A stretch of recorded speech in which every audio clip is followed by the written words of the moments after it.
Yeah, Chris Jones ended up signing after the Chiefs lose to the Lions. Um, It probably would have it helped. Probably would have helped being on the field. really weird contract. So it's worth up to 25 mil, but his base stays the same. It's all incentives.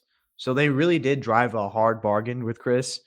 I'm glad that they got this deal done because now there's no asterisks next to any win against the Chiefs. I think the Chiefs are going to be good this year, but I mean, again, it's going to be hard when every single week you're getting the best of the best effort from these teams. I do you think for first off, what do you think of the holdout? What do you think of the result of the holdout, and was it worth it? I mean, it if it's incentives based, I'm sure he can hit them pretty easily.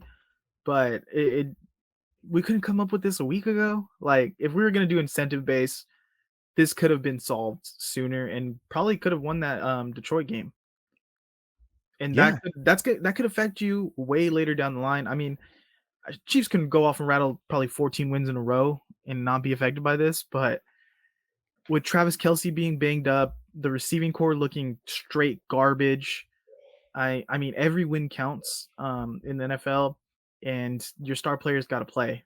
So I mean, the guy was your best defensive player last year, and you're gonna nickel and dime him. Like, that's kind of bullshit. Like, as an organization, you should be embarrassed. You didn't put your best players out in the field. Yeah, you could have got this done 2 weeks ago, 3 weeks ago. That's pretty ridiculous.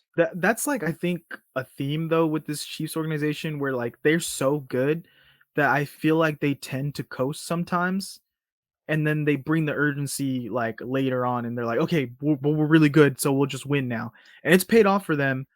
Because remember, like, was it last year they started slow and everyone's like, oh, they're gonna miss playoffs, and then they just turn it on because they're so much better than everyone. Mhm. And I feel like this was one of those moments where they're like, yeah, we could just coast without him for if he doesn't want to show up, and then we'll sign him and we'll get back to like Super Bowl level. Yeah, as, Andy Reid said, the train keeps rolling. Yeah, so like I'm just kind of waiting to see when that laid back vibe kind of bites them. Because I mean, it affected Tampa with the last year of Tom Brady, so you know we'll see Yeah, what and happens there. also, like, it's not I mean, yeah, you have the great pitch of free agency, which you like, "Hey, come with us. You're gonna take a little bit less money, but you're gonna have a chance to win Super Bowls."